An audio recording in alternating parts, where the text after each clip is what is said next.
evening, race fans. Welcome back. It's the season finale of the Old Bachelors Racing League, sponsored by Kim Bowl. It's the Cup Series, the winter finale, here at Atlanta Motor Speedway. As always, I'm your host, James East, bringing the action to 1080p, 60 frames a second, on behalf of Team Goon Squad, and I am accompanied by none other, the world-famous Australian Gareth McAllister. Gareth, welcome to the booth. Your first time here at the Old Bachelors Racing League, and it's going to be a good one to cap off this winter series. Oh, absolutely. It's looking like it's going to shape up very well. G'day, everyone, and g'day, James, as well, for seeing everyone here. Greetings from Australia land, but yeah, it's going to be a great race. Looking forward to seeing the action here tonight. Got about 21 cars coming out, which is great during the Super Bowl, seeing the turnout there. So should be a good one to cap off the season. Now, Gareth, in the drivers' meeting, we had you sit in as well as the rest of the broadcast team, and you learned that these drivers have 7 incident points that they're allocated for the race. And I know you do quite a bit of oval racing as well. What was your first impression hearing how low that incident limit is for these drivers? I couldn't believe it. I'll tell you straight away, James. I couldn't believe that they're only allowing 7 incidents. I myself am one of those people who will end up with 20 or more. So these guys will have to keep it clean and keep it keep the car pointed in the right direction if they want to make it to the end of these races. But definitely promoting some good clean racing should be good for spectators and for us alike. Excellent. Looks like drivers are starting to get gridded up, and I'll run through the grid here on behalf of the broadcast team. Starting on pole, John Hinchcliffe, the number 8 machine. Dwayne MacArthur, who's already locked up the championship here. He'll be starting second. Michael Watt starts third. Greg McDaniel will be starting 4th out on track. Alan Wanamaker starting 5th. Kevin Strandberg starts 6th. Chris Bates starting 7th. Clay Walker starting 8th. Sean Foltz starting 9th. Chris Walsh starts 10th. Lee Warsdale starting 11th. Bruce Pearson starting 12th. Cycling it on back, we've got Wayne Huffer starting 13th. Kermit Gentry starts 14th. Courtney Nelson starting 15th. Joey Buscemi starting 16th. John Hastings starts 17th. Mark Schrader starting 18th. Troy Baker starts 19th. Bert Dodson starting 20th.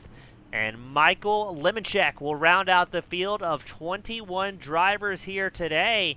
I'm excited. As you said, a much bigger grid than I personally was expecting on a Super Bowl evening. And what I've always seen in the past, Grant, we haven't covered any of the other winter series so far, but these guys are known for how clean and long the green flag runs can be here. And 140 laps at Atlanta Motor Speedway, I'm going to be curious if we can go caution-free or if we're going to see a yellow flag, maybe throw something in the mix here. Yeah, it should be a really interesting one because I think we're going to see a lot of two-eyed action going all the way around the track. Should definitely be a good one, especially with MacArthur and Hinchcliffe starting up on pole. Should be a good race to see who can get the jump out the front from the get-go. So it'll be one to look forward to for sure. And on the off chance that you're not watching the Super Bowl, join us here for OBL, and we'll get you sorted out with 140 laps here to come in no time. Yeah, it's going to be interesting. Drivers reporting the car gets very loose after about 15, 20 laps and becomes a handful, is what I believe I heard them say in the drivers' meeting. And with a car that's set up, they can go about 60 to 70 laps on a green flag run before we see that fuel window force them down pit road. It's going to be interesting, especially around that lap 15 mark. That's normally when drivers are kind of getting in a groove, getting comfortable. And then if the car is trying to snap loose the whole time, and I think we could have some excitement here at Atlanta.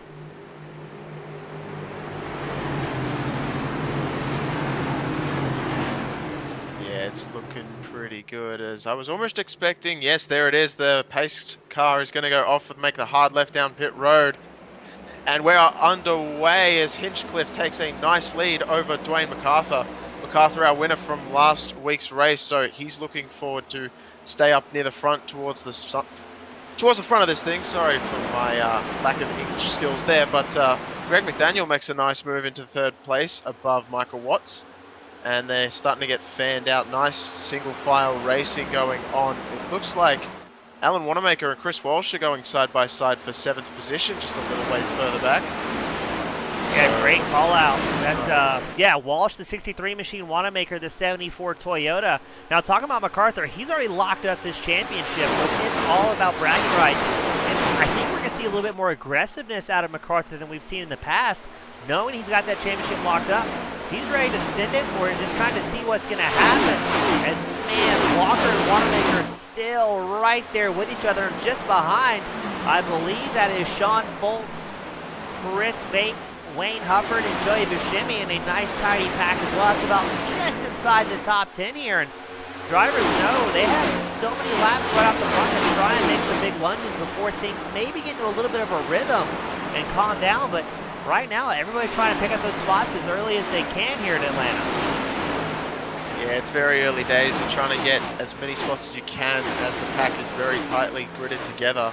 And everyone's just feeling each other out as well, getting used to how aggressive everyone's going to be on these corners. As you can see, a nice dive bomb there a little bit further back as we go up to the front.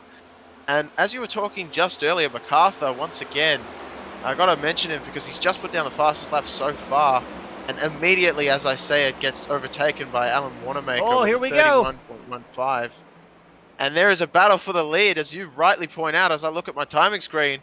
MacArthur and Hinchcliffe. MacArthur is going to take out that front spot over Hinchcliffe. So a very, very nice move there. Very demanding move, as he's going to take over that first spot in the Toyota Camry up front. But definitely should be interesting because, as you say, he's got nothing to lose in terms of his championship standings, but you certainly can't say that to any of these drivers, as racing drivers all have that sort of, I guess, that passion, that drive. They don't want to just sit back and go, oh yeah, I'll take the championship. They just want to go for it and go for the win, and you can't fault them for that at all. Now, racers are going to race, and as we have the camera focused on Greg McDaniel, he came into tonight second in points. I don't think he's in danger of falling out of second, as Josh Robinson and Eddie Jones, who third and fourth in points, not able to make it out here this weekend. So McDaniel, I think he's just ready. And it's kind of the same situation as MacArthur. Really nothing to lose and really nothing to gain for the sake of points championships as well. So he's just going to see what he can do. And let's go a little bit further back, just outside the top 10. That is Clay Walker, Wayne Hufford side by side. Right behind them, Courtney Nelson, Bruce Pearson running 13th and 14th. As we go 2 wide, 2 deep here at Atlanta. The number 75 of Hufford hugging that inside line, trying to make the track just a little bit smaller as he holds it tight all the way through the tri-oval, and looks like that's going to be his second position gain. But hard chargers so far. If we go up a little bit further ahead, Joey Buscemi, that number 56 Chevrolet, he is up 8 positions so far, very early in. Only 7 laps clicked off so far, but Buscemi on a spectacular run and a very good start here so far. Yeah, the only thing with Buscemi is making that many spots that quickly and that early on. You've almost got to wonder if he's burning up his tires a little bit too early, and that may force him to come into the green flag pit stop situation that we'll probably find here in the next 20 or 30 laps or so, maybe a little bit more than that. But as we go a little bit further back, and it looks like we're going to be down in 15th position, I believe that's going to be. Yeah, Courtney Nelson, the 102. Yep, Courtney Nelson and John Hastings are going to go side by side, and John Hastings has the inside line there. Looks like he's going to be able to take that spot as they continue to fight it out. Just ahead of them, Clay Walker is also going to get involved in this one, as John is going to try and undercut him as well. And looks like he's going to take that position almost out of turn 2. Down the back straight, and Troy Baker, it looks like, or is that's Kermit? I'm sorry, Kermit Gentry. Yeah, is Kermit, looking to take the 65 as well. Now, Yep. something interesting to point out here, Gareth. You'll see, I think, just 2 triple-digit drivers out on track. The 102 of Courtney Nelson, the 107 of Troy Baker. These are new drivers to the Kimball Cup Series. Not able to qualify with the other drivers until they earn those double digits. They have a minimum amount of races they must complete before they are able to qualify and start in the mix. So good to see some of the triple-digit drivers making strides. Baker, he's up 2 spots so far. Courtney Nelson, the 102, running exactly as he started. But I mean, being a provisional driver out here when drivers around you are very fast, very talented, and most importantly, very consistent. It's always good to see these guys searching for personal best, and they keep this up. They're going to be the future of the series, and we might see them up there challenging MacArthur, Hinchcliffe, and McDaniel in future seasons. Oh, that'd be absolutely fantastic to see. I'm really looking forward to seeing that as well. And, you know, some people very upset with having triple-digit numbers on NASCAR machines. I don't, well, personally, I have my own triple-digit numbers on my NASCAR simulator machine as well, so I quite enjoy seeing the triple digits on there. I know some people are very upset about those, but as we cycle back to the action, because we're going to be watching this battle just a little bit further back in the standings, as it looks like Bruce Pearson is right on the back of Chris Bates. That's going to be for the 11th spot.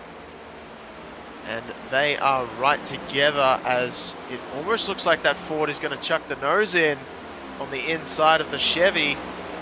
And not quite enough of a speed difference on the exit of turn 4.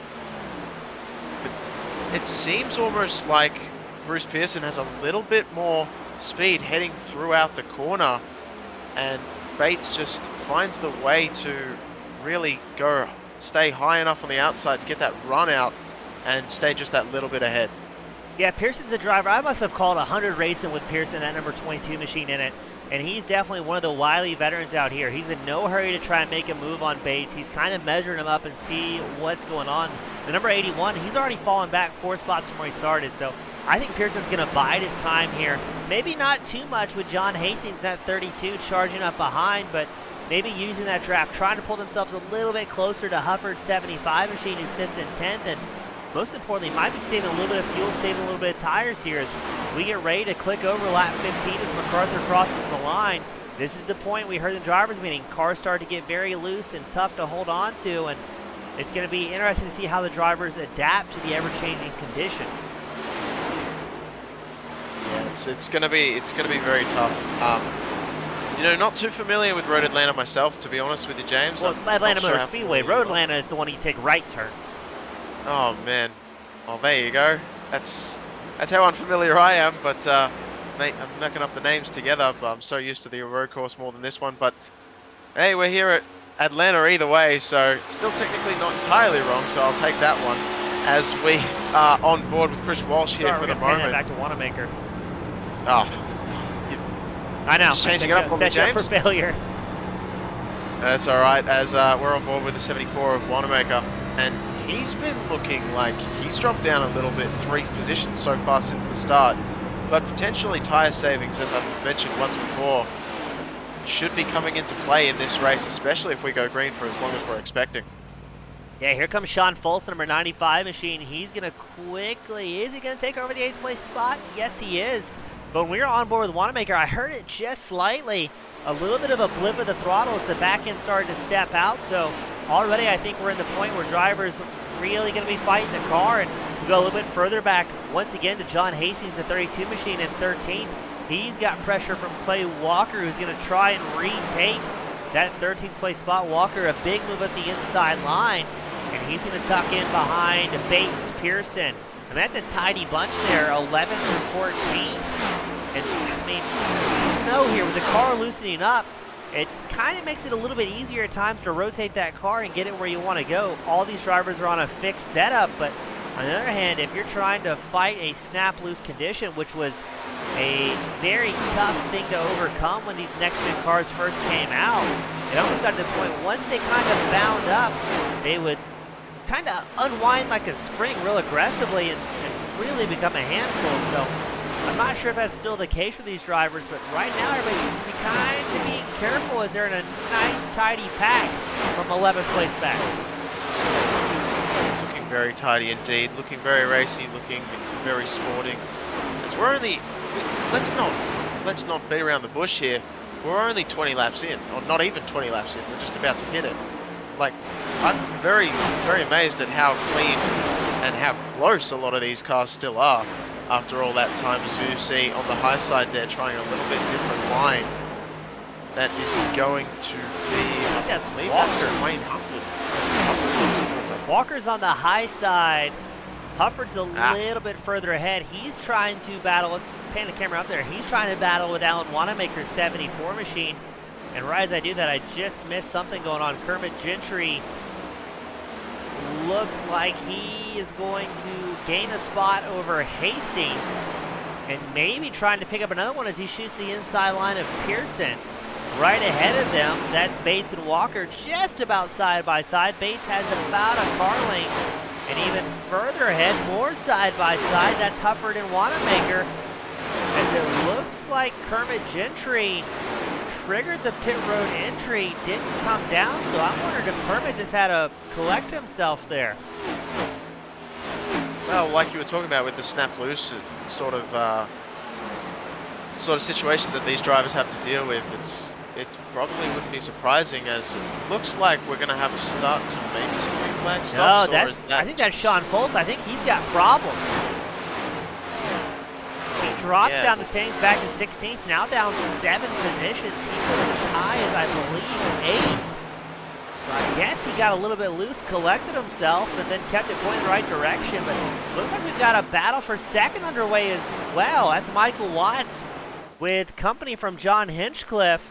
Not too far back, you can see Greg McDaniel's number 1 machine, as Dwayne MacArthur holds a commanding 1-second lead over the rest of the field here.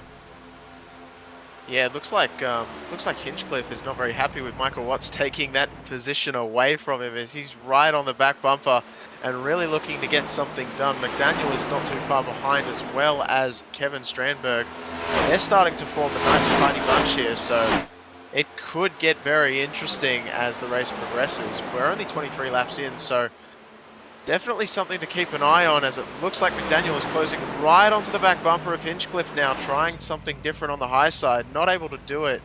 Maybe getting a little bit more of a drive out of the corner, but I'm not sure he's going to have enough speed in that Toyota Camry as he comes around into turn 1 across the start-finish line before there, and tucks in to the 3rd spot where or 4th spot, sorry, where he found himself behind Hinchcliffe.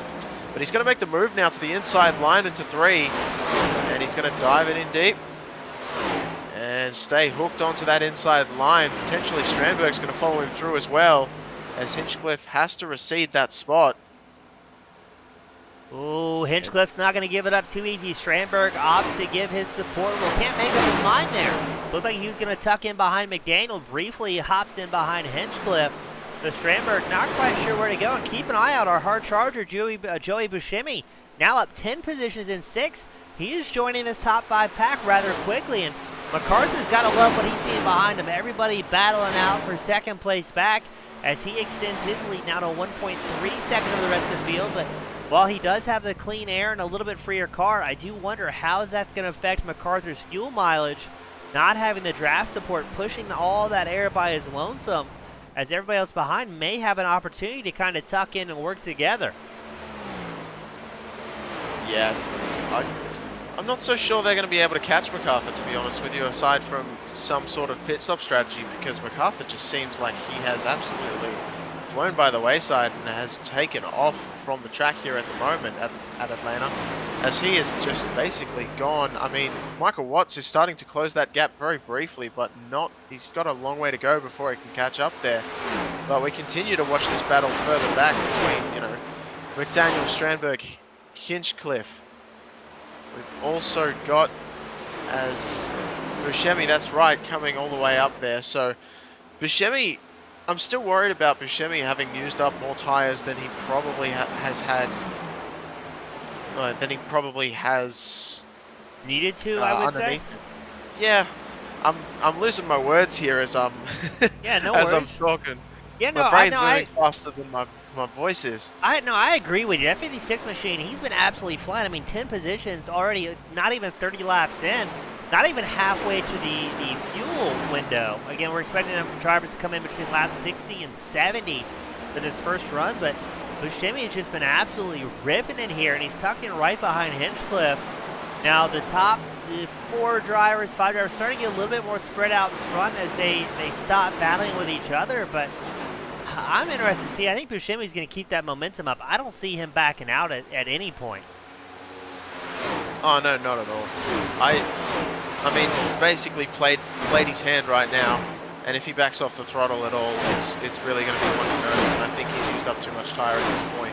He might as well just continue it and see how it ends up going, whether it falls into his lap or not, as it's always very hard to predict at how things go, but we're currently watching them battle a little bit further back here. Courtney Nelson, Bruce Pearson, John Hastings just a tiny bit ahead, as well as Kermit Gentry not too far behind either. So 11th through 14th, even Alan Wanamaker is just in front of these guys as well. So it just continues to be a battle down here about mid-pack. Yeah, that's my favorite part about calling the action here at the Old Bastards Racing League is it doesn't matter where you look out on track. There's great racing as the 74 of Wanamaker and Hastings. I don't know how they avoided contact there. I'm trying to see, not seeing any racing stripes on the left side of Wanamaker's car. I would have bet anything there was contact there, but as I was saying before things got a little bit spicy is doesn't matter where you're out on track. These guys are all battling so hard, and some of these guys are just out here each and every week fighting for a personal best. For some guys, that's the top 15 or top 20, while other guys are consistently battling for the lead. But doesn't matter where you go. If you're looking for good, clean racing, it's definitely found here at OBRL. We're definitely seeing that now between Pearson, Wanamaker, Courtney Nelson, the newcomer in the 102, Kermit Gentry, Sean Foltz is here. A little bit further back, you got Chris Bates, Lee Warsdell. But just great racing all across the track. All 21 drivers still out on track. And very, very impressed with what we're seeing here. It looks like there's going to be a very close battle as well. The switch of position for 7th and 8th as Wayne Hufford takes the place around Chris Walsh. Just a little bit further ahead. And that looked like a very demanding move, so Hufford wasting no time moving forward, as well as Buscemi. He saw Buscemi move all the way up the standings and is trying to emulate the exact same thing, as Buscemi himself has kind of stalled out a little bit behind Hinchcliffe now, and I guess he's probably decided that he's going to stay in that sort of draft and just save what little tires he has left. He's used up definitely more than a lot of the other drivers on the field at the moment, so maybe he's trying to equalize by just petering around behind Hinchcliffe here for the moment. Now, what I do find interesting as well, Buscemi's fastest lap of 31.53. We've had guys such as MacArthur get down to a 31.3, so I mean, Buscemi has pace, so I'm not quite sure what the difference is, why he's getting so many positions when other drivers have put down, hotter lap times at some point. I would like to attribute it to just aggressiveness out of that 56 machine. It looks like we're going to have a driver come down pit road. That's Troy Baker in the 107. Trying to see. I'm not seeing any damage on that machine, so he's coming in for definitely an early stop. And Garrett, do you see anything on that car? It looks like he's just pulled over. No, he's in a stall. Yeah, it looks pretty clean to me. I almost think that he's decided to try something strategy-wise. Just see if he can do something different to the rest of the field and maybe take an extra stop or two. And you never know if a caution comes out or anything else. I mean, NASCAR's always been an unpredictable mistress, especially when it comes to fuel strategy and tire management. So it could very easily fall in his direction.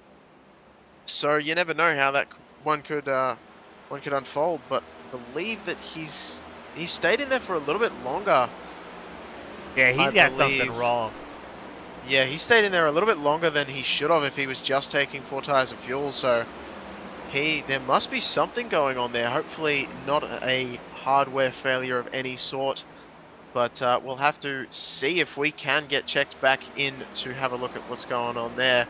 As we look a little bit further back onto the track now, I believe that's going to be Chris Bates and Lee Warsdell. As Warsdell takes that spot away, I think Bates is definitely playing the long game, as Wanamaker has actually fallen down 12 spots. So Wanamaker's going to be the big story that, as we were watching Troy Baker come down pit road, he has fallen back very quickly, and we've seen that 74 machine have a lot of loose moments and a lot of troubles for that Toyota Camry there. So he may just be struggling and trying to figure something out here to get back into it. Yeah, I'm not seeing any damage and not seeing anything reported for the number 74 machine, so not quite sure what is amiss there.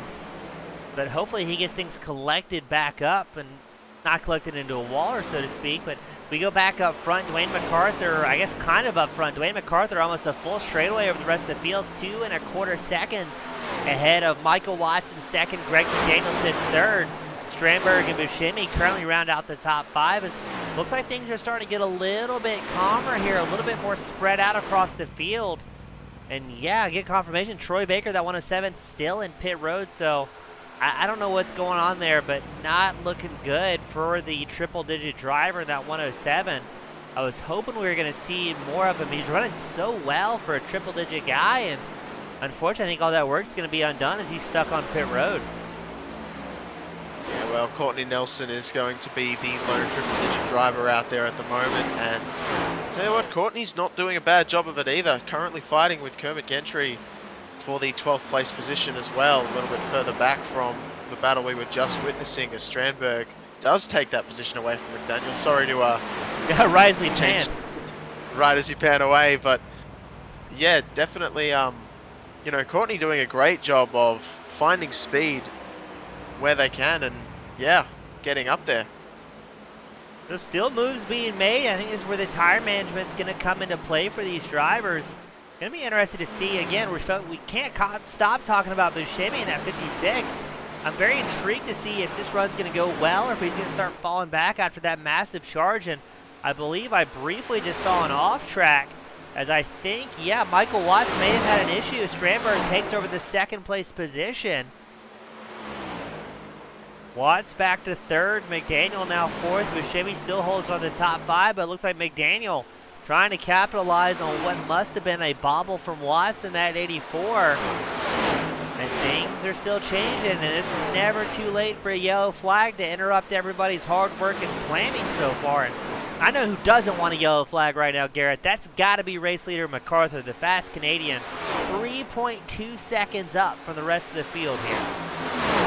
Yeah, MacArthur's might as well be in outer space at this point. He has absolutely gapped the field, but you never really know, as I was alluding to a little while ago, you never really know with the way these races pan out.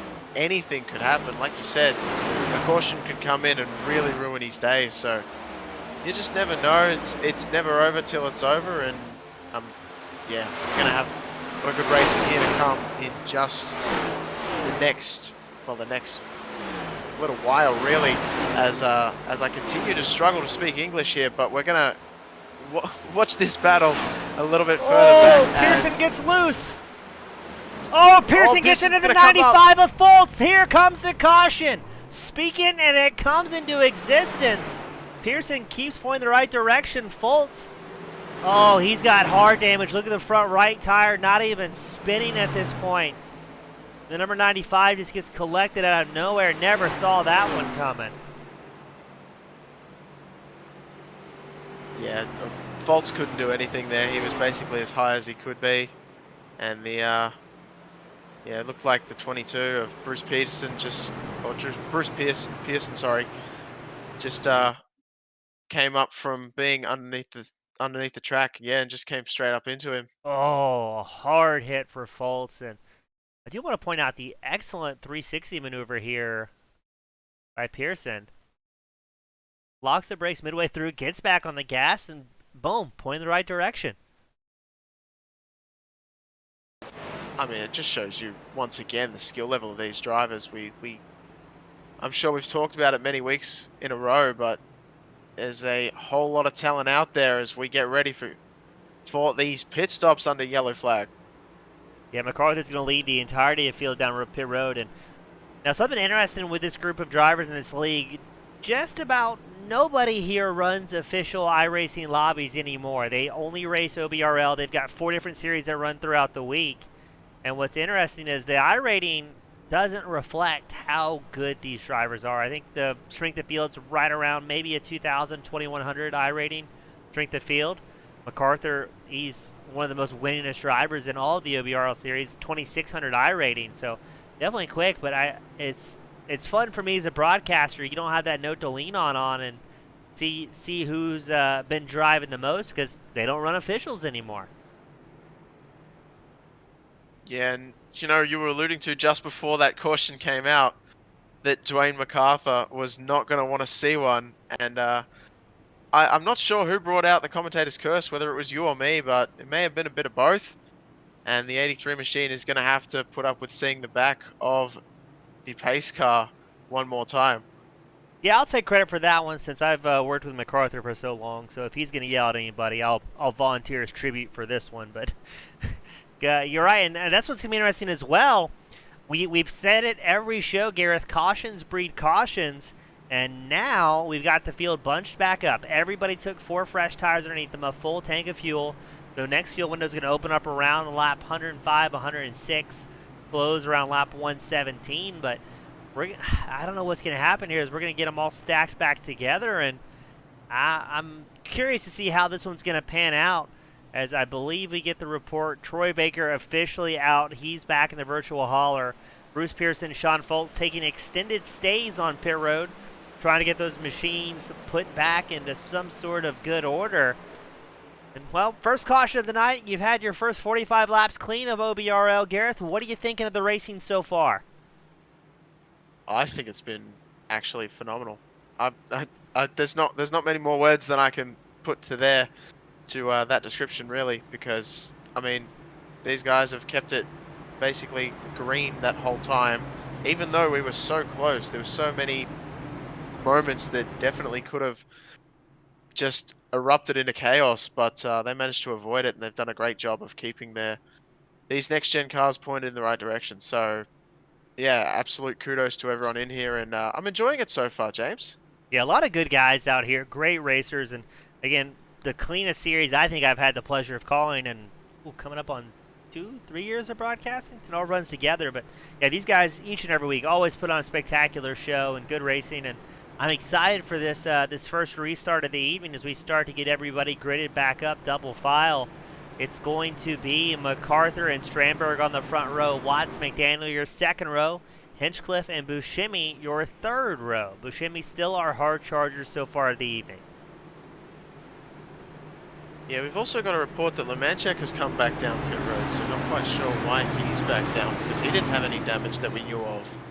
So that's certainly thrown something for a spin, as yeah, certainly an unexpected pit stop there for him, but I guess that's just another story we're going to have to watch and see if that unfolds into anything else, as Pearson and Foltz are down there with him getting their stuff sorted out. But yeah, we're going to have MacArthur and Strandberg starting at the front row, Watts, McDaniel in the second row, and Hinchcliffe and Buscemi. For Buscemi, I believe you may have already basically said that, and I've just pretty much copied you, but hey, you said it again, everyone knows where we're at, so that's exactly what we want. As we get ready to unleash a mountain of horsepower here once again at Atlanta Speedway. 17 drivers still out on track. Lemanchek in pit road for an extended stay. Over a minute. We are green flag racing once more. MacArthur's going to guard that inside line, but keep an eye out on Michael Watts, the 84 machine, the black and orange 84 with the yellow numbers. He's going to dive up the inside line alongside Strandberg. McDaniel, Hinchcliffe also in the fray here as well. And this is what we were talking about. McDaniel trying to make moves as quickly as he can, is a little bit further back. I think that's Chris Walsh and Clay Walker battling for seventh, still side by side. The rest of the field trying to get in a groove as quickly as they possibly can. Going, all right, another caution is going to benefit nobody. And when the field's so stacked up, it just takes one little mistake. Drivers hitting trap speeds of 180 miles an hour. When you're this tight, if anybody makes a mistake, it's going to collect a whole lot of drivers in one go. Yeah, and especially with having these new tires, these cars are very unruly. But Buscemi and Watts are going at it. Walker and Walsh, as you said, they're still going at it side by side. So action just never stops here at OBRL. It looks like it's just continuing to go as Buscemi now underneath Watts, and he's probably benefited the most from this pack being as close together as they are, after using up so much tire to get up there, and he's made it into the spot where he wants to be, and now trying to make some more moves coming up to the front. Yeah, absolutely guarding that inside line. He's tucked in behind McDaniel, that number 1 machine. Watts still up on the high line, but it definitely seems like it's a low groove dominant track so far. And we get a report Bruce Pearson was able to get back out on track as well as Lemanchek. So two drivers, despite having a rough go, are rejoining the surface. Sean Foltz Unfortunately, still in pit road. Troy Baker back in the virtual hauler. But good to see these drivers knowing, hey, I've had a big incident, but let's get back out there. Let's get some seat time, and hey, maybe things will work out in our favor. We could see another caution coming out, especially with how tight the racing is. And like you said earlier in the broadcast, anything can happen here. It's not over until the checkered is out. As unfortunately, Lemoncheck deciding the car not feeling too good, and I think he just actually crashed on pit road there. That's rough. Yeah, it looked like a spin on entry. Well, and, you know what we're gonna do? We're gonna watch. Yeah, he's come down way too hot and just lost the rear end. Thankfully, locking up the brakes and making sure not to get back on the racing line. Yeah, So, Barney, our flagman, looked very confused there. yeah, poor Barney. He's got his work cut out for him each and every week across a whole bunch of. Look how busy things are back here, Gareth. I mean, but the important thing is that it doesn't look chaotic. You know, like as busy as it looks like they're all organized. They all know exactly what to do, how they're going to race each other. I mean, Bates and Walsh have been fighting so close together for so long. Clay Walker's now getting involved in there as well. I mean, but it doesn't look like, you know, they're bumping and grinding on each other constantly. Everyone's leaving enough racing room, and that's exactly what you want to see from racing. Great respect and great racing. That's one of the best parts I think about OBRL. These guys, again, we touched on, there's 4 different race series throughout the week. When they're not racing, there's open practice nights for the league members. You get very used to who you're racing with week in and week out, and it builds up that repertoire. You know who you can kind of race tough with, who you maybe need to give a little bit more space, and a sense of accountability when it's the same guys each and every week. And oh, just outside a second, though, things are getting hectic. That's Strandberg, McDaniel, Buscemi, Hinchcliffe. MacArthur's only a quarter of a second ahead here, and there is a freight train behind him as we are too wide, too deep in the battle for second, third, and fourth. And I think MacArthur's got to be liking that view, knowing, hey, I'm not in that. I'm slightly outside the vortex of danger, and let's just see how this works itself out right behind me. Oh yeah, I mean he's not too far out though, as he's still going to be looking at his mirror, even though he's going to be thinking, yes, please battle it out.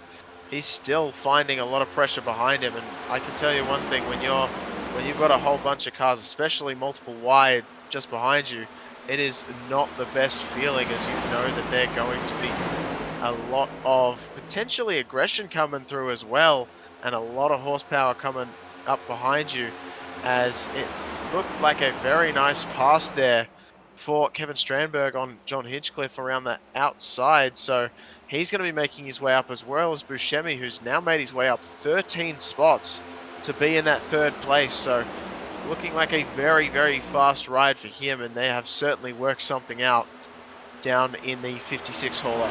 Yeah, 56 Buscemi. He is absolutely on it for the short run here. Like you said, up 13 spots. Now finds himself in podium contention despite qualifying 16th. So, hey, maybe he's hoping for a caution night. If he gets it, I think he's ready to go and keep things going. And we've also got Joseph Penn and Outdoor Matt join us on the YouTube side of the broadcast. Thank you guys for tuning in, supporting the show and your favorite drivers. And it's definitely been a show, hands down. These guys have been putting one on.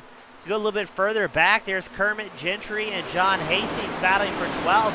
They are right behind Warsdale, Bates. You can also see Walker, Walsh. I mean, the field is very, let's see if we can get a wide-angle shot here. And so many drivers are separated by less than 0.2 of a second at this point. Yeah, I mean, there's oh, that's a nice sort of camera angle to follow around the action, but you can see just how close everyone is and just how packed the field is, and it's honestly amazing, as Gentry has just made his way, or Gentry, sorry, has made his way just around Hastings for the 12th spot as well, and they're continuing to battle it out as Gentry takes it back. And yeah, they just can't get away from each other. A little bit of a blink there from Gentry himself, so a little bit of connection issues, hopefully not enough to plague his race. Ooh. As that continues to happen there. A little bit further up, it looks like Chris Walsh is very close to Hufford as well for the 7th position. A little bit further back, but gaining throughout the corner. You can see it just looks like he's got so much more speed on exit then the 75 of Wayne Hufford just in front. And there's a battle going on there for the 4th position. Hinchcliffe and Strandberg side by side. Hinchcliffe takes it back. Strandberg's going to be left high and dry. 84 is coming up. Michael Watts. Oh, Michael Waltz. Do a dance, my friend. So Michael Watts is definitely involved in that one as well, as he's trying to make his way up there. And every single manufacturer all there in those 3 different machines. You've got the Chevy of Hinchcliffe, the Toyota of Strandberg, and the Ford machine of Watts. Well, Strandberg is in a Chevy, so unless I'm reading something wrong here. Check it for me. Maybe we're both getting different data, but... No, he is definitely in a Chevy. I have definitely done something wrong there. Oh, and right as we say that, Strandberg tags the outside wall. He's going to lose a little bit of the run here. Watts may be able to capitalize. I think Watts wants to get this thing going. He's got Hufford, Walsh, and Walker right behind. And now, Gareth, what do you think it is? This run, we've seen a lot more hard charging compared to the opening 45 laps, and the field much tighter here than it was when that caution came out. I mean, it's hard to look across the track and find any one driver that's more than a half second apart from his counterpart. Well, Watts is going to make that move under Strandberg there and do so pretty dominantly. Going to stay a little bit higher off the bottom of the track, which is going to slow him down a bit as Strandberg tries. Contact. Oh, I'm not sure if there. I mean, there probably was contact. It looked very close. It was either contact or it was very close to it, and it looks like there's contact there as well. These 2 drivers are trying to see who's gonna give, and they are side by side and continuing to do so, as Watts is still on the low side there and just can't get away from Strandberg on the high side, trying to pinch him down. Strandberg is going to have the run on the high side. Look how much momentum and back the spot he takes. So he's going to hold on to the 5th spot. And due to that battling, Wayne Hufford not too far behind. Chris Walsh, Clay Walker, all very close together and trying to take advantage of that intense battle we had for a few laps. And that's the battle for 5th. This isn't lap 130 in the battle for 1st. We've got 80 laps left to go, give or take about 5. Strandberg and Watts both have the elbows out. That was twice in a lap and a half. A little bit of contact made there between the 2 drivers, and man, that's a lot of pushing back and forth. And like you said, that's allowed Hufford, Walsh, Walker to close the gap with these 2 throwing little jabs at each other. And I mean, I think they're just enjoying it for the moment. It's the last race of the season. Most of the points are pretty much locked up at this point. And these guys are just racing for the glory of it as we watch Watts once again make a move up the inside line. Strandberg carrying a little bit more speed up on the high side. I'm surprised Hufford hasn't quite been able to pull his way as far forward because he's got 2 drivers in front of him pushing a whole lot of air side by side down the backstretch here at Atlanta Motor Speedway. And I almost wonder if Hufford's watching these 2 go at it going, you know what? You guys have at it. I'm going to watch this one for a little bit and see how this develops. Yeah, it may actually turn out to be the smart move, as you have seen them door each other both a couple of times. So it might be the smart move to just hang back there and see, just in case anything does unfold. You don't want to be involved in any sort of incident that certainly had nothing to do with you and just being a bystander. So certainly something we want to try and avoid as a driver, as Michael Watts has pulled that lead significantly over Strandberg now. So Strandberg just seems to have tried to use the high side a little bit too often and may have paid for it a little bit there as he falls back in line behind. And it looks like the field is starting to get a little bit more stretched out, not to the point of no action, that is for sure, but they are starting to go into single file order. So yeah, it's interesting, just Gareth. evening out a bit. Still the first top 8 drivers separated by no more than a half second between each other at this point. MacArthur, who had over a 3-second gap in the opening run, only a half second ahead of McDaniel. McDaniel about 3/10 over Buscemi. So something has changed here. Either drivers are getting more comfortable with the car and how it develops, because we're past the point where, or I guess we're at the point Now we're 10 laps past the point of the car starting to get loose, that 15, 16 lap run we were talking about. So even with that, it seems like the pace is definitely wicked up a little bit. Drivers maybe a little bit less timid to try and stick their nose in and take some positions. And I almost wonder if they realize as the run goes on, it gets infinitely tougher to make any big moves and try and get those out of the way as quickly as you can. Yeah, well, I almost wonder if it's just the caution has got into their heads a little bit, and they're like, okay, so we're all bunched up, we all need to push as hard as we can, and they just haven't. Not one of these drivers has really been able to dominate and get ahead of any of the others, thanks to that caution really bunching each other up. And I almost wonder if that's just got into their heads a bit, and they're pushing a little bit faster or a little bit harder than they should be at this point. We've still got half a race to go. So just wondering if the pace is going to slow down either significantly, or we're going to have another caution that ends up basically bunching everyone over once again. And should be interesting, as something has gone wrong with Hinchcliffe. Yeah, I Hinchcliffe believe. rapidly dropped off the pace there. That allowed Watts to very quickly take over the 4th place spot, and looks like Hinchcliffe's going to have more company as here comes Kevin Strandberg, the 58 machine. So we did it again. The commentator's curse coming into full effect, and I think Hinchcliffe becoming the victim this time in the number 8 machine. And things are still ever changing here in the top 5. As it looks like Strandberg wants to get a piece of that action. Kind of knows, hey, Hinchcliffe had a little bit of a bobble there. Let's see what I can do to take advantage of that. Maybe work that 58 machine inside the top 5 and just kind of hold track position, because every mistake you get, it's kind of compounds a little bit after that, as here comes Strandberg up the inside line. And what's going on with Hinchcliffe is he's really fallen off the pace here. Yeah, that almost looked like Hinchcliffe actually let off the throttle there just to see if something was amiss or something was going on. So not quite sure, but Strandberg should not have been able to pass it that quickly. So definitely something going on with that number 8 machine. Yeah, and I mean, hey, drivers aren't going to complain about it, but let's go up front. For the first time in a while, it looks like MacArthur has a little bit of company. That's Greg McDaniel right behind in that number 1, the 2 Toyota drivers. It was down to about a quarter of a second between these two.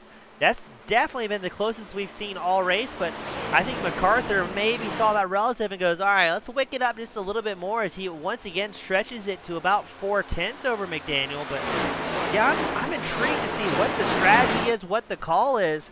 I wonder if MacArthur's just trying to set the pace while he's up there in the lead and try and control his fuel as much as he can, and maybe not go as fast as he needs to, unless it calls for it with McDaniel putting the pressure on.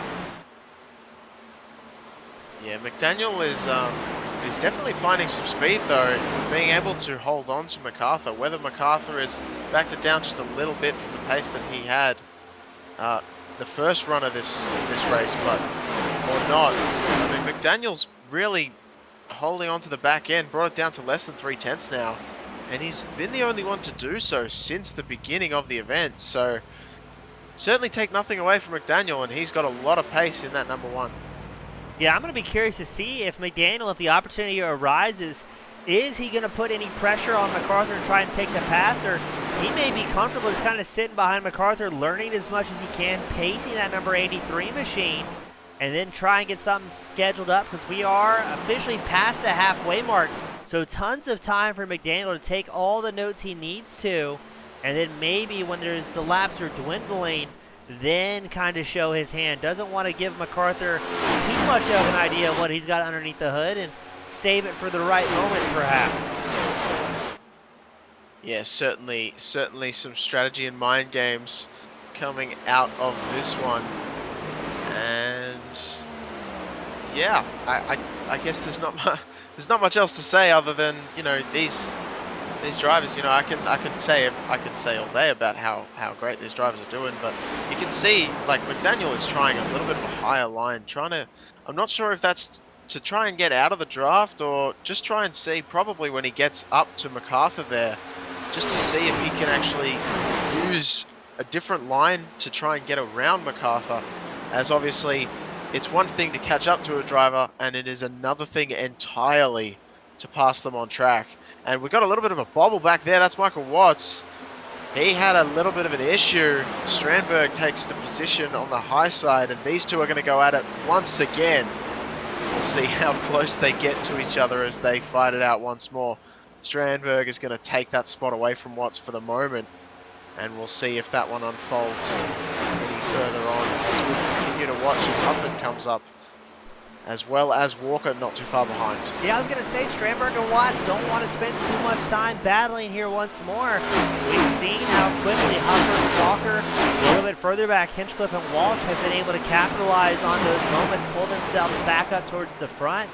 And I think you said it well earlier, at this point in the run, where drivers maybe not as willing to try and make passes as it takes so long to build that momentum back up, you might see more of a game of single file here, and then just try and capitalize on the other driver's mistakes.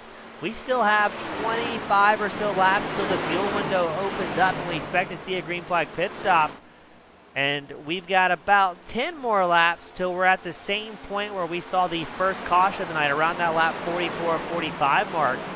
So the drivers keep getting, the cars, getting looser and looser over the run, and still a lot of aggressiveness as we see Hufford and Walker start to close that gap up to Michael Watts, that 84 machine. That signifies the top spot, as it looks like Hufford maybe trying to get lined up in the inside line, backs out of it. And a little bit further ahead, we've got a battle for third. Joey Buscemi having pressure as well from Kevin Strandberg's 58 machine. Strandberg's figured something out late in this run. That 58 machine's on fire. Yeah, I'm not sure what's coming to. He's just come to life, hasn't he? He's almost like seeing what's with that bobble and passing him around. And I think he got slightly into the back of Buscemi. Ooh. Buscemi got very, very loose, able to keep the point in the right direction. Fantastic job from Buscemi, but he's going to struggle back now as he's fallen into the clutches of Watts on the high side. And they almost have like a little bump as well. Oh! And just up front, oh my, it's getting incredibly insane as Hufford gets a little bit loose as well. And Walker's just really watching what's happening in front of him and probably saying, what is going on? And it looks like backs out just a little bit to try and just evaluate the situation a little bit more.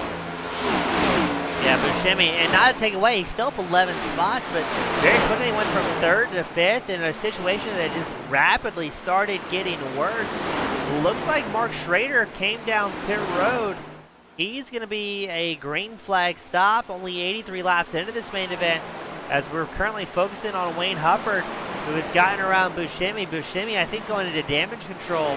I think he's one of those drivers that would love to see a caution at this point. Try and reset himself in the strategy, and I think he's going to get it. That was John Hinchcliffe, the number 8 machine. Oh, in a very precarious spot, and the caution will come out for the second time of the evening. Yeah, I didn't want to steal your thunder there, James. I very nearly called it out, and then I heard you jump out of your seat almost to call that wreck, and I had to let you take over because you're certainly used to it. But yeah, that number 8 machine, something went down big time. We'll get a replay queued up. Walk us through what you think happened here as we focused in on Hinchcliffe. Well, they're coming out of the corner. It looks all dialed in, and no, it just gets a little bit loose, has to catch it, and goes up and gets tagged as well on the way. I'm not quite sure who tagged him, but I have seen that car around a fair bit. So was that See if we can get that Wanamaker? queued up a different angle, perhaps.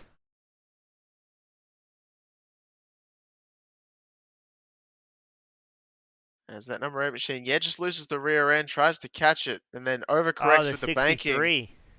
That's the 63 machine. So that's going to be Chris Walsh getting involved in that one as well, but only minor damage, so hopefully nothing too major there for him as the number 8 machine comes to a stop just on the infield, or just on the inside of the racing surface. So definitely bringing out the caution there as we get underway and spinning. I kind of missed my Spinning. opportunity, but I should have said spinning like Taz from Looney Tunes, because he had Taz on the side. I understand this of the reference. vehicle. Yeah, Your I mean, generation it's not your generation watched Looney Tunes? well, I mean, it's not a good reference. It could have been done better, but it just kind of hit me in the moment. I mean, I did. I'm sure a lot of people around my sort of age probably didn't, but I certainly did. No, well done. I was a big fan. Yeah. Oh man, I love Roadrunner and Wile E. Coyote were my favorites of the Warner Brothers cast, I must say. Uh, Always felt so bad for Wile E. Coyote. He He tried tried. so He hard. tried his best. Yeah, Acme. I blame Acme. Well, it's our Blame second Acme caution of for the night. A little bit shorter run than we saw early on. We made about 43, 44 laps before the first caution. Just about 41 on this run. So we have yet to see a full-blown green flag stop here this evening, as we've got more drivers unfortunately retiring. Looks like Bruce Pearson has put it back in the virtual hauler. Not seeing him out on track at this point. Let's pan the camera back. I could have sworn that's odd. I don't know why Pearson. Haven't seen him involved in anything, but he's done and out of it. Troy Baker out of it. It looks like Sean Foltz back down pit road to 95 to try and get those repairs done. And unfortunately, Hinchcliffe and Mark Schrader extended stays in pit road to get those repairs done. And trying to see here, Gareth, Chris Walsh opted to stay out in the 63 machine, so he must be feeling there's not much damage on that thing. Yeah, you can. I think you can see it. The nose is just slightly dented in, but I don't. It's. Yeah, it definitely looks like it's dented in a little bit, but I don't think it should affect him too much, especially with how we've seen the field really single file for quite a while. And as long as he stays in the draft, I think he'll be okay. So we've got Fish asking what happened to the number 12 machine of Mark Schrader. And to be honest, we're not entirely sure what happened to Schrader. He's in an extended stay on pit road, but we have not seen any crash reports with Schrader being pulled up here. So we have seen over the course of the races a few drivers tagging the wall. See if I can get a tighter angle on that number 12 machine. No luck, it looks like. It almost looks like he's in good nick as well, which is the very confusing part. So he may have just had like some sort of hardware malfunction, something relating to his wheel or his pedals. But unfortunately, to see, any driver really fall out of the race and fall victim to any kind of hardware malfunction at all, coming into any race. But certainly unfortunate to not see him on track. And he's been not the first one. I mean, Troy Baker came down and called it quits early on. Bruce Pearson, we didn't see what happened to him. Mike Lemanchek as well also had issues, and we didn't see him involved in any sort of crash either. So not the only one coming down for issues that aren't relating to crashes, but hopefully the last, as we wouldn't want to wish that on any of these drivers. Yeah, it looks like Hinchcliffe's put it back in the virtual hauler as well. He's done and out after bringing that caution. All right, as we get ready to send them back out after being checked up by the pace car once again, MacArthur and McDaniel going to be side by side. It'll be interesting to see if McDaniel can hold on to MacArthur once again. Watts and Hufford are going to be in the second row, and Walker and Walsh are going to be in your third row. Walsh on the high side, Walker down below. So as we get ready to go to green, they've passed the restart zone, and on the way we go. MacArthur gets a nice run. McDaniel stays right there with him, tries to tuck in straight away and does so just in front of Watts. So they're going to go single file very early on, just inside for fourth. Hufford very nearly got to the back of Watts, it looked like. I think that was Walker, not Hufford, excuse me. And it'll be interesting to see how much damage Walsh has and whether that affects his run, whether he falls back at all, as his radiator will definitely be pushed slightly further back at the front of that machine after the caution that's just come out. Yeah, I'm wondering if Watts missed a shift or something diving through turns 1 and 2. He definitely almost saw the car rock forward a little bit, like he struggled to accelerate. And the field, like you said, narrowly avoided stacking up right behind him. We see, I think that's going to be Chris Walsh, Lee Warsdale, elbows out in the battle for sixth. And another good question is, where is Joey Buscemi, our hard charger? He's all the way back into 13th at this point. So Buscemi having some issues here as he is way down the standings, but we know he's got the short run speed. If anybody can kind of muscle their way through the field, I'd keep an eye on the 56 machine, Joey Buscemi. And if we go back up front, Dwayne MacArthur has company, a very hungry Greg McDaniel right in tow of that number 1 Toyota, keeping the pressure on the 83 of MacArthur. And MacArthur, McDaniel, Watts, they've built up a little bit of a safety gap, about a half second up over Clay Walker, who's got an absolute hornet's nest right behind him. And yeah, look at the field right behind Walker there. That's a ton of fast drivers running fourth to, I mean, that's the top 13 all in tow. Yeah, they're right next to each other, and as we say that, Strandberg and Wanamaker for the 11th spot are switching hands constantly as Wanamaker falls back behind Strandberg there. Strandberg, one of those drivers that was up in the top 5 for as long as I can remember, and he definitely wants to get back up to where he was after finding himself, like Buscemi, just falling quite a bit ways down the standings. Not somewhere where they want to be. So those two drivers definitely looking to get further up the standings, as Gentry and Bates went side by side just in front of them for the 9th spot. Bates trying to look underneath Gentry, and does so, but decides to almost back out of it. Strandberg is going to take advantage straight away and head up to the outside line, down heading into turn 1, is going to make that pass very significantly. And there, if we can, as we look, Hastings and Walsh are going to be side by side just ahead of them.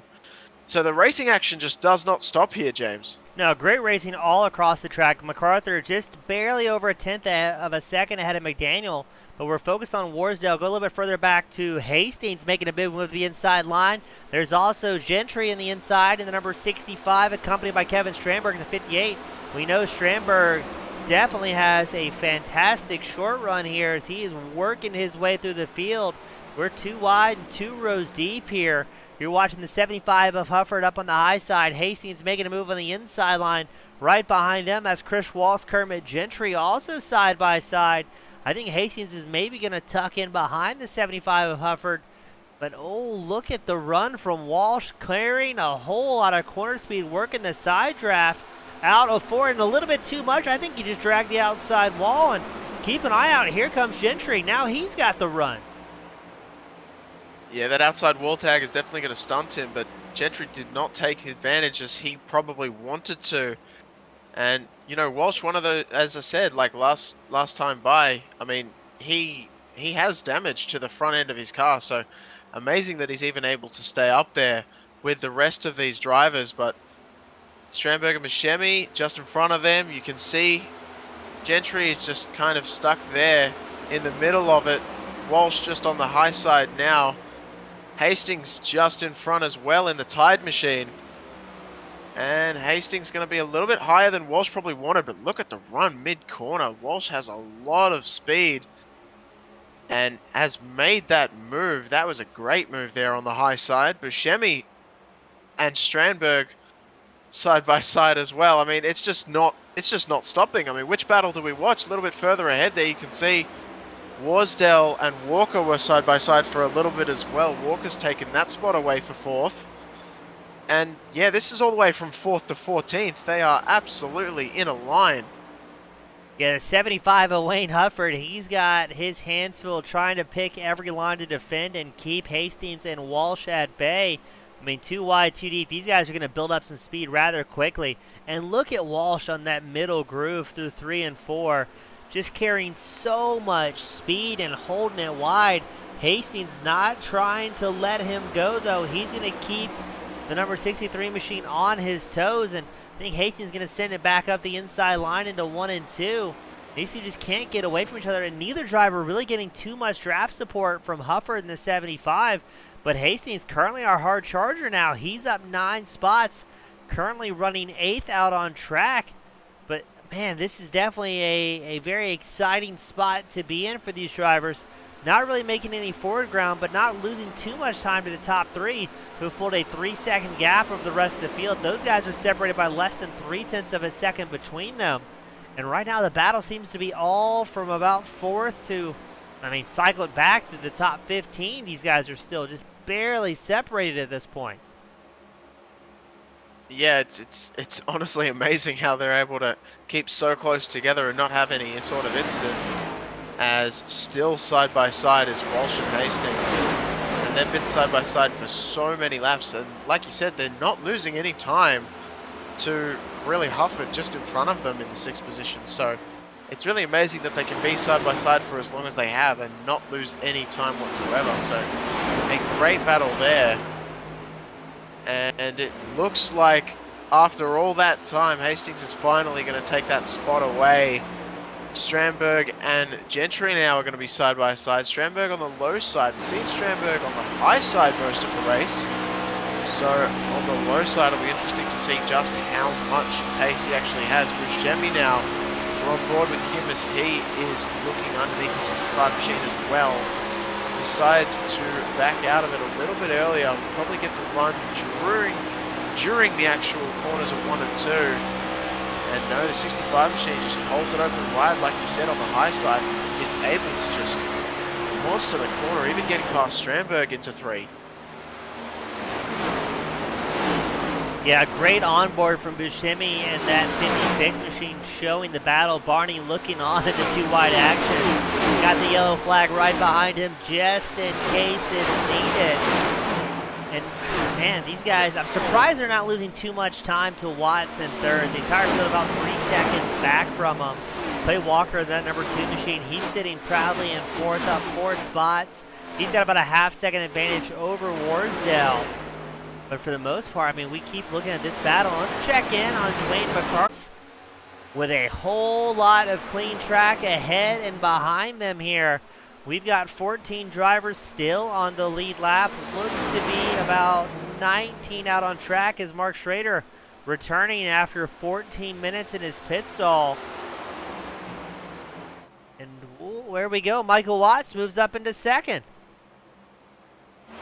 Yeah, it almost looked like McDaniel just backed off a little bit to let Watts have that spot. I believe he thought that Watts probably had a little bit more pace and didn't want someone sitting right on his rear end, so decided to let Watts by.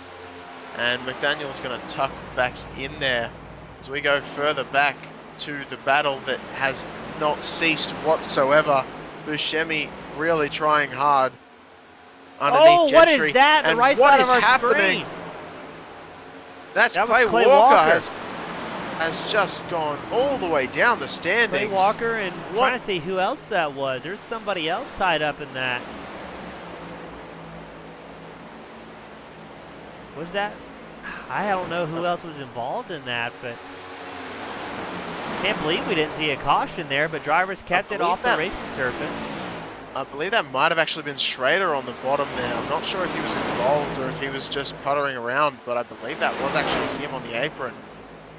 It was definitely a blue machine, so I don't know if you can key up the replay there if we don't have it, but no, we either way, we don't have one because it didn't trigger any off tracks. It didn't trigger a crash somehow. I don't know how.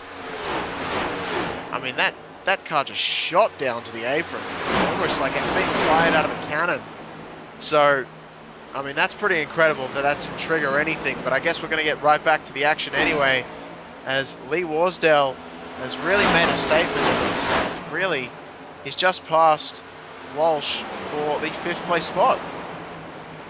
Now that's Wayne Hufford, excuse me. Yeah, Wayne He's Hufford in the is 4th 75. place spot. Never mind, I'm getting my numbers all mixed up and getting my names, but Wayne Hufford is, yeah, well, he's the one I was talking about then. He's made a very dominant move. Now, you can just see the people behind him. They're all very close together. I just checked some math up here in the booth. If we get a green flag run, and I'm not super optimistic about that as how aggressive we've seen all this racing and the near misses, but in theory, drivers could make it all the way in on fuel here if there's no caution. Again, I don't know how likely that's going to be because we're just watching Chris Walsh. He makes a move on Lee Warsdale shortly after Wayne Hufford made his charge up to 4th. Kevin Strandberg just made a move on Warsdale. But in theory, they can go the next 31 laps on fuel, and we might see this thing run out till the end without any green flag pit stops here tonight. Well, that would certainly be a statement, wouldn't it? I'm just curious, just to jump back to you very quickly, James. Do you reckon that with that fuel calculation, does that take into account, like, will we end up having a fuel management race to the end, or do we think that everyone will definitely make it to the end? They should be good to go till the end. If I'm looking at this right, they should be 10 laps in excess of fuel. So my math shows they can run out to about a lap 150 without any issues. So if they can keep that up, I think they're going to be good to go to the end with 10 laps left in reserve. Well, certainly something to keep an eye on as if a caution doesn't come out, then I guess we're going to go as quick as we can. And I think Dwayne MacArthur might have actually heard you, as he's opened the gap now to 0.7 of a second, 7/10, and he's starting to get away from Michael Watts and Greg McDaniel just behind in the second and third spots. So MacArthur is Chris Walsh has issues.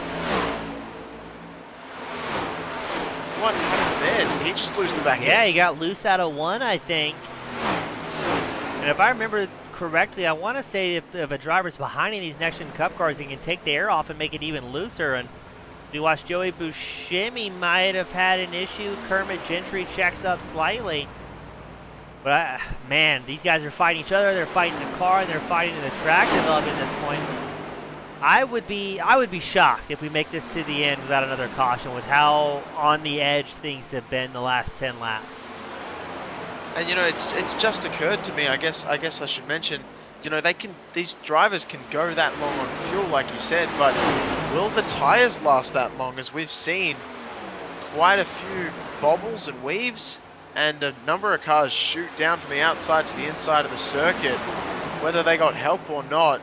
I mean, I almost wonder if tire factor is playing a big role in that one. Yeah, we heard in the drivers meeting, oh, there we go, another one. Courtney Nelson has problems, the one too. That's exactly what it is. They're getting a little bit loose out of turn one. The car loads up, starts to spring and unload, and next thing you know, you are fighting with everything you have to correct or hold on to and avoid a snap correction. That's what we saw earlier with the caution, where the driver will unload, the car will unload, the driver tries to counter steer, the car catches and just hooks right into the wall. There goes Kevin Strandberg. He's feeling good in that number 58, making a move around Wayne Hufford. But man, I think the drivers are definitely fighting the car more than they are each other at this point. Yeah, you can really see it as these drivers really struggle, especially when they're around dirty air and around each other. But Strandberg definitely wants to get back to where he probably thinks he deserves to be, and I think we can agree in the booth that he should definitely be in the top 5, and that's exactly where he is right now, but fighting for that 4th spot, and he's going to make that move on Hufford now. So quite a dominating performance from Strandberg. Buscemi, another one of those drivers we thought was going to be coming up through the field, having a little bit of an issue, still sitting in 7th, not exactly far behind either. So this is going to be the closest battle on track at the moment, though, is Hufford and Strandberg, and Hufford is really probably just going to want to tuck in behind Strandberg, let Strandberg do the hard work, push the air away, and stay tucked in behind, and maybe get a little bit of a slingshot coming to the end of this race and try and book it past him. Yeah, while this is going on, Lee Warsdell, Chris Walsh down pit road, and maybe get some repairs done. We'll go a little bit further back. Chris Bates, he's putting the pressure on Gentry in that 65 machine, the battle for 8th. Hard Charger out on track. Now John Hastings, he's up 11 spots in that 32 machine. And 24 laps left to go here at Atlanta Motor Speedway. Gentry has all sorts of connection issues as Bates watches on. Kind of tough to make a move when the other guy's hopping around like that, worrying that the other driver is going to reappear either right in front of you or possibly interjected partially into your car. So Bates, I think in that 81, he's going to back out slightly, see what happens to Gentry before trying to kind of plan his strategy. We go a little bit further up ahead, or I guess all the way up ahead to Dwayne MacArthur. 0.7 of a second over Watts. Watts about 0.8 over McDaniel. These top 3 drivers have pulled a 4-second gap on 4th place Kevin Strandberg. If we can go green, I don't know if they can be touched at this point. They're just kind of in a league of their own. No, I'd find it very hard to imagine that Kevin Strandberg can make up that much time in these last 22 or so laps, but it should be. It looks like those three will be sorted out, but the question is, will they be sorted out between them or not? As MacArthur has opened up the gap now to over a second, but McDaniel's actually catching up to Watts as the runs progress just ever so slightly. So that one's heating up as well as we go back to Joey Buscemi. So Buscemi is right on the tail of Hastings and trying to look for a way around into the 6th place spot now, going a much different line as he dives it in low and exits high to allow him to get as much of a run out of the corner as possible, as we got a car going round the inside. That's the 70. I'm willing to bet. Oh, what happened? He was coming down pit road, and I think this might be his second botched pit road entry of the night. Just way too fast, and unfortunately missed it by that much. I saw the off track get triggered, but didn't realize where it was. So thankfully, a caution not coming out there. I think MacArthur and everybody else in the top three, they want this thing to go green at the end. But you've got guys such as Stremberg, such as Buscemi, Hastings. We know their short run pace is absolutely top tier. I think those guys would really appreciate a late race caution, and then it could be a mad shootout till the end. Oh, absolutely. And Courtney goes for a wild ride. Straight into the wall goes Courtney Nelson.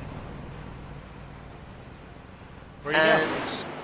Down into the apron. I think he might have hit the incident limit there, Gareth. Oh. Well, only 7x, so I mean, a 2x for contact with the wall, a 1x for an off track. That could be 3 right there if he's had any other incidents. Very easy to hit that 7x incident limit. Well, very much could have been, as I'm sure the front runner's very, very thankful that that wasn't a caution, as it was very easily could have been one. Yeah, that was very, very lucky for a lot of these front runners. On board with Joey Buscemi, that number 56 machine, currently 7th out on track. He was as high up as 13 positions in the earlier run. We've talked about his short run pace. It's going to be interesting to see with 18 to go. Does he have the long run speed as well, as he wants to track down John Hastings? Pick up a 6, not too far ahead. You can see Wayne Hufford, he's sitting in 5th, so I think Buscemi definitely has the pace, or at least the short run pace for top 5. But now with relatively clean track and everybody fairly spread out except for, I believe, Chris Bates and Kermit Gentry, I don't know at this point. I mean, I was going to say, normally with how spread out everybody is, you're less likely to see a caution, but with how much the drivers have been fighting the track here tonight, I still think it's anybody's guess of just a random solo incident being enough to bring out the yellow flag. Yeah, I'd have to agree with you there, James. Most of the incidents we've seen so far have been solo car incidents, have been spins or slight scrapes with the wall, so definitely could see something really develop here. Even just when you're just puttering along, could be wherever it is, just on your lonesome. And now I want to cue something up here. Buscemi made a pass on Hastings. Oh, look at that! Just as we were talking about it, Hastings insanely loose coming out of turn 1, and Buscemi picks up that 6th place spot. So that's just exactly what we were talking about, Gareth. It's drivers fighting themselves at this point, more so than they're definitely fighting anybody else. There's so many snap loose saves we've seen, and some very near misses. So as the field starts to dwindle, as we check in on MacArthur, we've only got 10 drivers on the lead lap, but I don't think it's going to be passes that bring out a caution if we see one with 15 laps left to go. I think it's going to be just drivers trying to fight themselves at this point. Yeah, you're absolutely right. You're absolutely right. I mean, it's incredible. But, I mean, it's a true testament to these drivers that there haven't been more incidents with how loose these cars have been, especially during these long green flag runs. And they've been fighting it tooth and nail, but, like you saw just before, I mean, being able to hold that machine just forward, know, you're going in excess of probably, I don't know exactly what the speeds we're running here. I think you said a little while ago. About 180 is what the average trap speed is for these drivers. Yeah, so 180 mile an hour. And for you to hold that car right on the edge sideways and bring it back, probably only lose maybe 20, 30 mile an hour and keep it pointed straight. I mean, that's a true testament to how skilled these drivers are. Yeah, they're doing a fantastic job. We're still focused in on Bates and Gentry. In the battle for 8th, Gentry's had a bit of connection issues here really the entire race, but definitely in the latter half. We've seen more problems out of that number 65 machine. Bates, the number 81 Chevrolet, looking for any opening he can, as a few drivers who were a lap down with fresher tires making their way around this battle, as it looked like we had another driver getting a little bit loose there. And I think Bates backing out of it slightly, that number 81, and just kind of watching the show unfold. If we go back to Michael Watts, he's in second. You can see MacArthur 1.2 seconds ahead. McDaniel about 7/10 behind Watts, but the top three just kind of clicking off laps and making it look easy here at Atlanta Motor Speedway, and not really having too many issues up front. We haven't seen big moments from these three. They've just been kind of head down, clicking off laps, and making it look easy for the fans at home. Yeah, they're doing a great job. They're just far enough apart from each other, not really to give any sort of assistance. So they're just kind of with the draft and the like. So they're just kind of making their own ways around the track and keeping it clean. And I think they're fairly content with the spots that they're in at the moment. But at the back is where it's all going to be sorted out, or about the midway in the pack, as Chris Bates is still trying to work his way around. What happened to Watts? Michael Watts has fallen. Something has gone wrong. What has happened from the second place spot? Looks so solid. Oh, I'm trying to get the camera pointed at him. He just gets loose. From a look at the small amount of smoke on the outside, I'd say he tagged the wall on exit and just got shot down into the inside. And that's exactly what you were talking about earlier. Just the solo car spins can really change things up, and almost you'd have to wonder if Watts just got a little bit complacent. That can happen when you're just driving around. You're not in a big battle. You can just lose concentration for an instant, and yeah, that can come to bite you.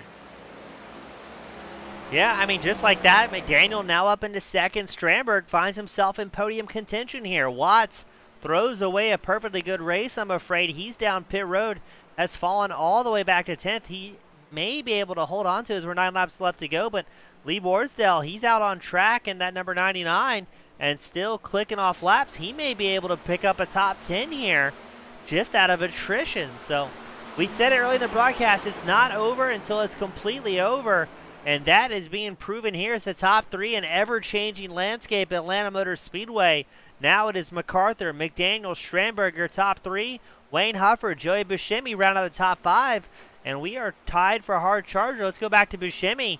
Both Buscemi and Hastings up 11 spots here tonight and doing a good job. 8 laps left to go. We may be able to bring this thing home under green flag conditions after all. Yeah, I think we're looking very strong, very solid to do so, because even though we've seen a lot of incidents, you know, they haven't brought out any cautions, and I believe if we do see any, that they'll probably be sort of similar sort of circumstance. As, yeah, Chris Bates is going to work underneath Kermit Gentry.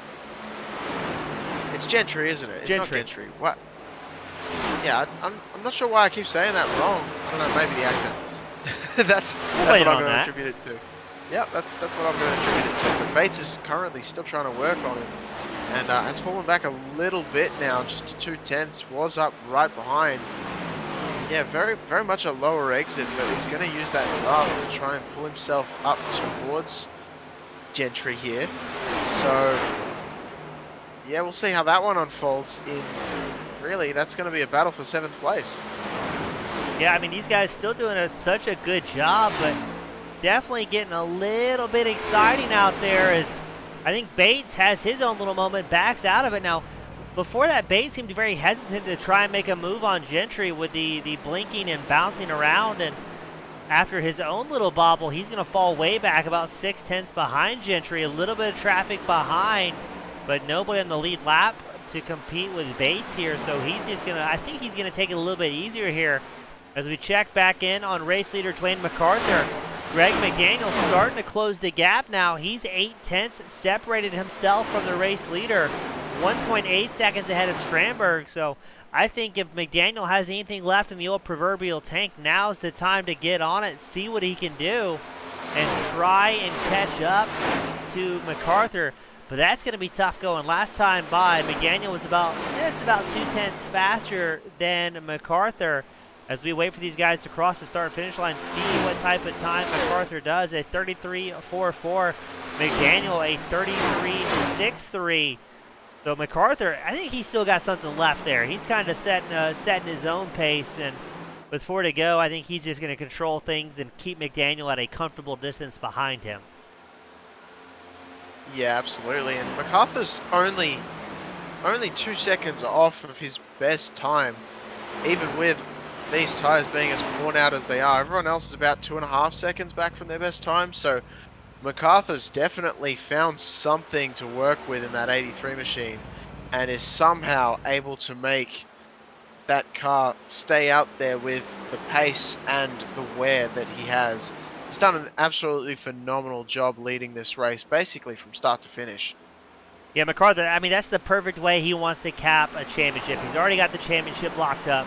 We said it very early in the broadcast, nothing to lose coming into tonight, all about bragging rights.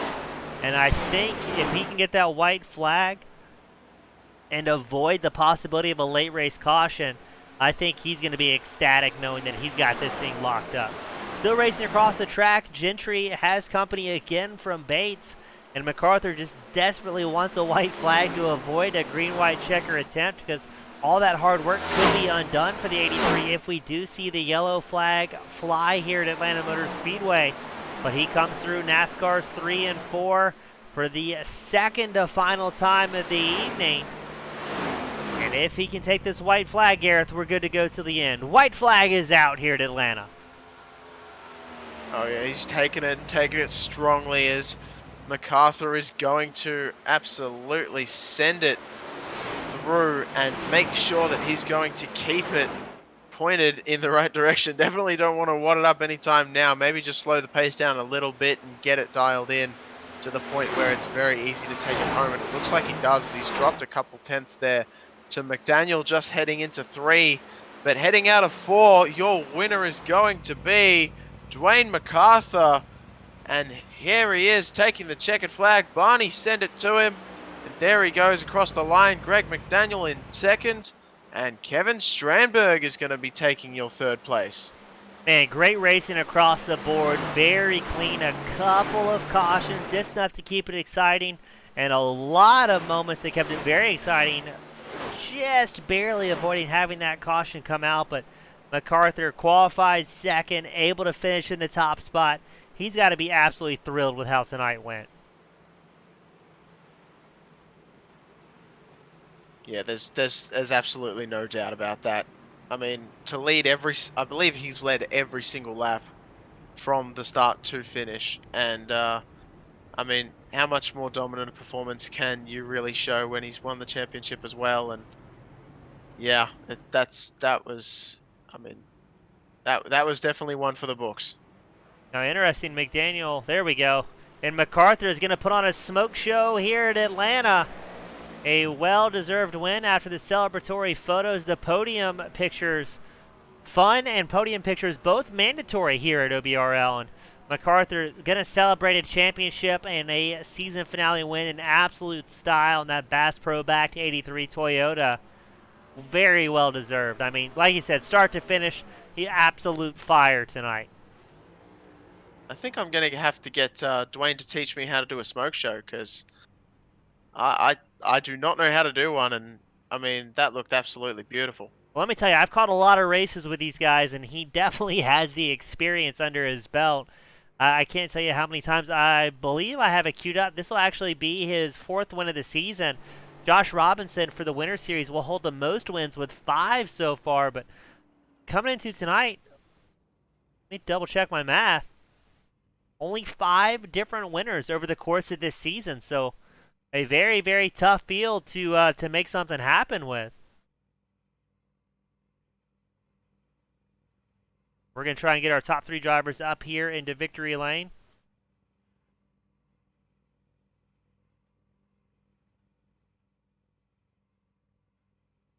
Hopefully they're not too long in coming to the booth. I know they got some celebrations to attend to, but we got to do our jobs first. Yeah, looks like we've got just about everybody here, so we're going to start things off, and I'll ask a few questions of Mr. Kevin Strandberg, the 58 machine. Kevin, welcome back to the top three, and all of a sudden, I mean, it looked like fourth was about as good as it was going to get, and then suddenly you're in podium contention and smooth track all the way around you.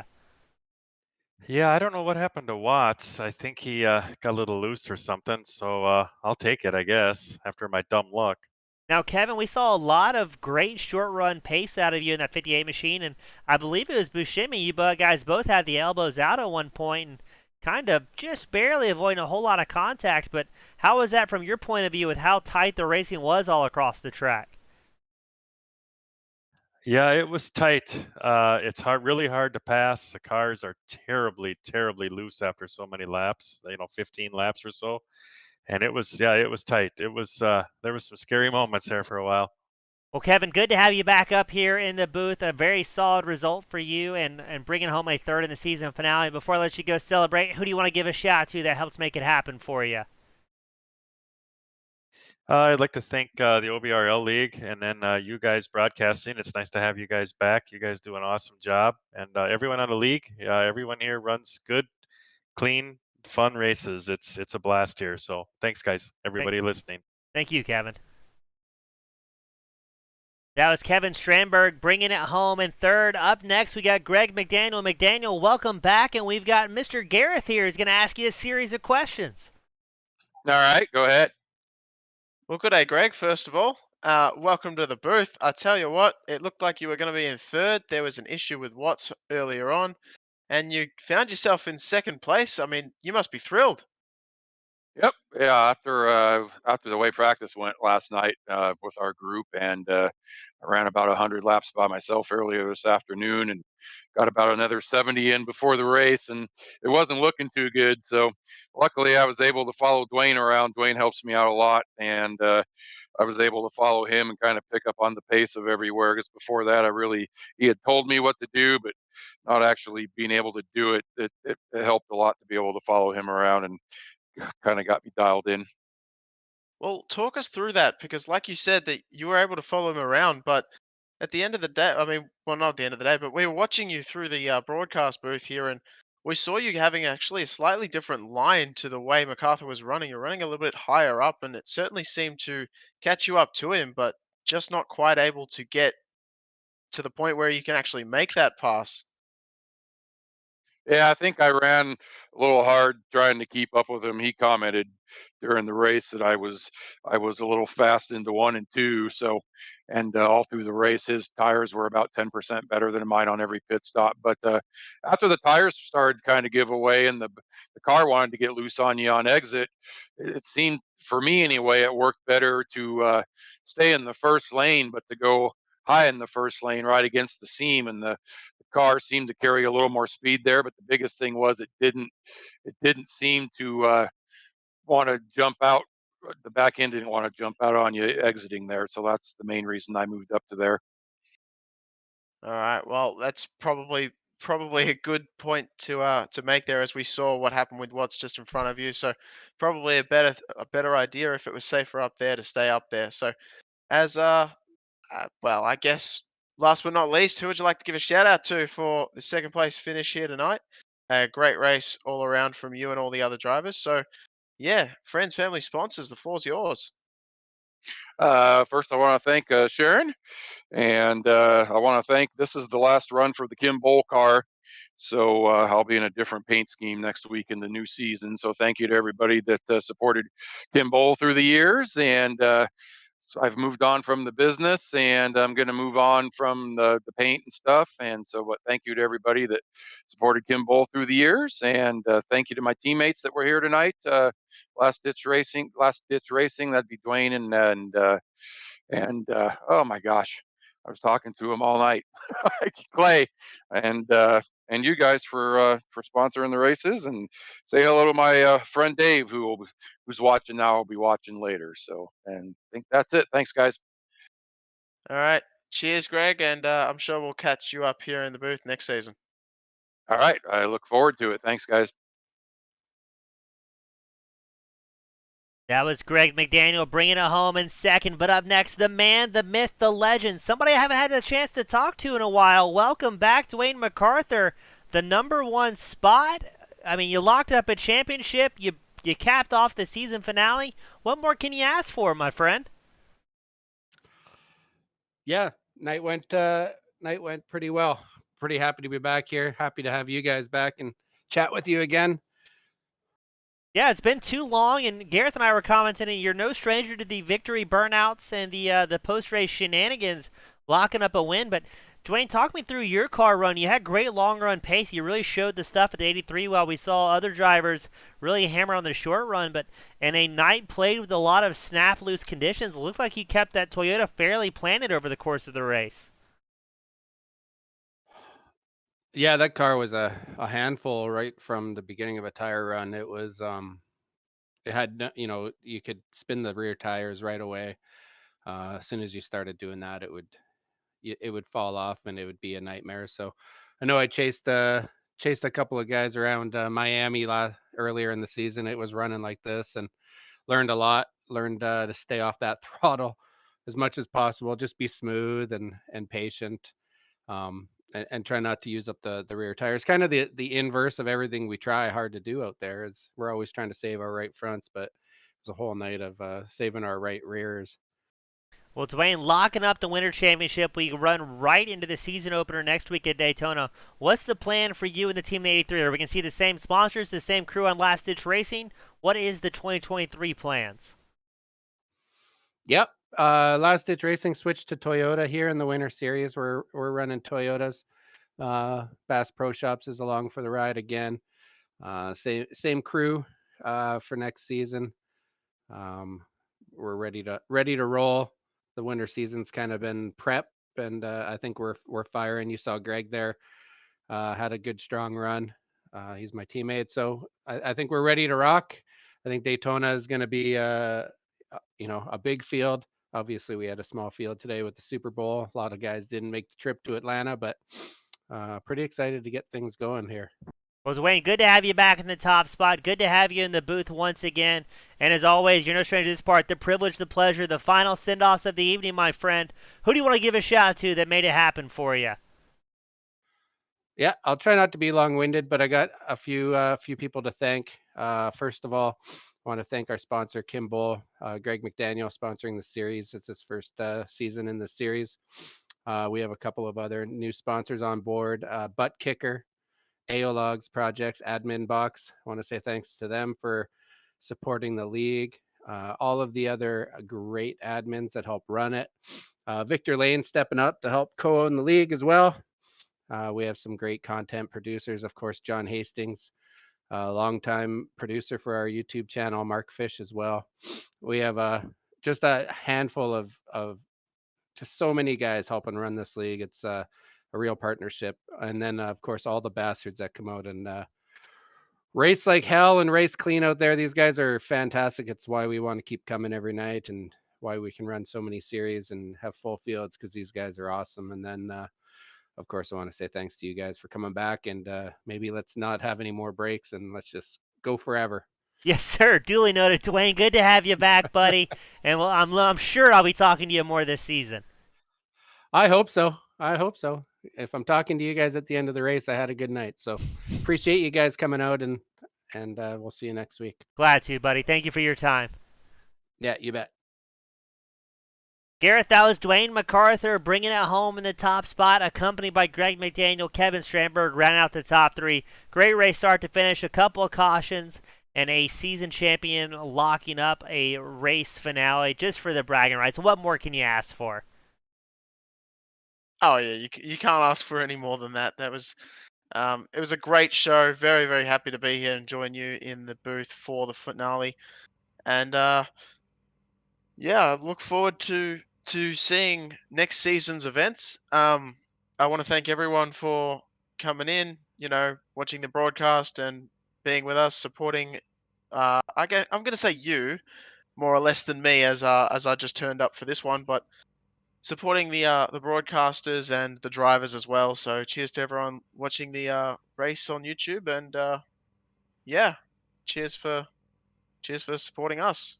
Couldn't have said any better myself. On behalf of Team Goon Squad Broadcasting, my name has been James East, accompanied by the world-famous Australian Gareth McAllister. Thank you all so much for tuning in, supporting your favorite league, your favorite drivers, and maybe even your favorite broadcast. We'll be back next week for the season opener here at the Kimball Cup Series at the Old Bashers Racing League. Have a good night, everybody.